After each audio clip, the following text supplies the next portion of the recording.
નમસ્કાર વિદ્યાર્થી મિત્રો, હું સોલંકી વિજય જૈન શ્રી ગ્યાવર પ્રાથમિક શાળા તાલુકો વાંકાનેરમાં હોમ લર્નિંગ અંતર્ગત ઓનલાઈન શિક્ષણમાં આજે આપણે ધોરણ 6 માં પ્રકરણ 8.1 દશાંશ સંખ્યાઓમાં આજે આપણે દશાંશ સ્વરૂપ વિશે વાત કરશું. દશાંશ સ્વરૂપ વિશે સમજશું. તો અહીં આપણે પ્રશ્ન આપેલા છે કે 7 દશાંશ. તો સંખ્યાની અંદર આપણને 7 દશાંશ એટલે કે દશાંશ અપૂર્ણાંક સ્વરૂપ બતાવેલું છે, પૂર્ણાંક સ્વરૂપ આપેલું નથી. તો પૂર્ણાંક સ્વરૂપ અહીં સંખ્યામાં આપેલું ન હોય એટલે પૂર્ણાંક સ્વરૂપ શૂન્ય થશે, એટલે 0. પૂર્ણાંક સંખ્યાની જગ્યાએ શૂન્ય આવશે. દશાંશ ચિહ્ન ને 7 દશાંશ છે એટલે 7. બીજો પ્રશ્ન છે 2 દશક અને 9 દશાંશ. 2 દશક એટલે 2 ગુણ્યા દશકના 10 વત્તા 9 દશાંશ. આપણે જાણીએ છીએ 9 દશાંશ એટલે 10 માંથી 9મો ભાગ્ય એટલે 9 ના છેદમાં 10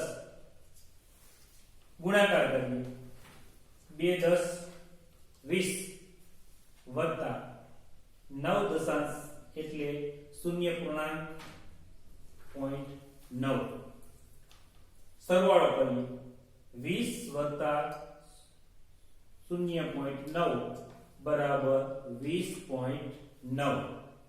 ત્યાર પછીનો પ્રશ્ન છે સી 14.6.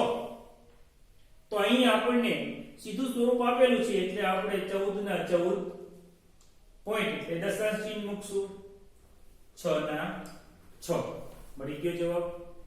ત્યાર પછીનો પ્રશ્ન છે 100 અને 2 એકમ. તો વિદ્યાર્થી મિત્રો અહીંયા આપણને પૂર્ણ સંખ્યા આપેલી છે જ્યારે દશાંશ સંખ્યાઓ આપેલી નથી.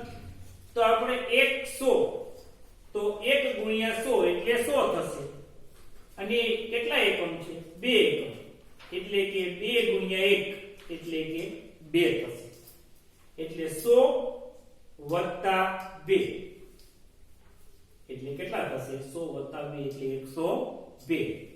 અહીં દશાંશ સંખ્યા આપણને આપેલી નથી, દશાંશ સ્વરૂપ આપેલું નથી એટલે આપણે એની જગ્યાએ દશાંશ ચિહ્ન મૂકી અને શૂન્ય મૂકશું. ત્યાર પછી 600.8. અહીં આપણને સીધી સંખ્યા આપેલી છે 600 તો આપણે 600 લખશું. પોઈન્ટ એટલે દશાંશ ચિહ્ન મૂકશું. 8 ના 8. તો દશાંશ સ્વરૂપ ખૂબ જ સરળ છે. આપણે એમાં એકમ હોય તો એકમ, દશક હોય તો દશક અને 100 ના અંક હોય તો 100 ના અંક વિશે વિચારવાનું છે. દશાંશ સ્વરૂપમાં કેટલા દશાંશ છે? 1 દશાંશ છે, 2 દશાંશ છે, 3 દશાંશ છે, 4 દશાંશ છે, 5 દશાંશ છે, 6 દશાંશ છે. એ રીતેનું સ્વરૂપ મૂકી એને પોઈન્ટ સ્વરૂપમાં મૂકી સરવાળો કરી અને વિદ્યાર્થી મિત્રો આપણે જવાબ લખવાના છે. અસ્તુ.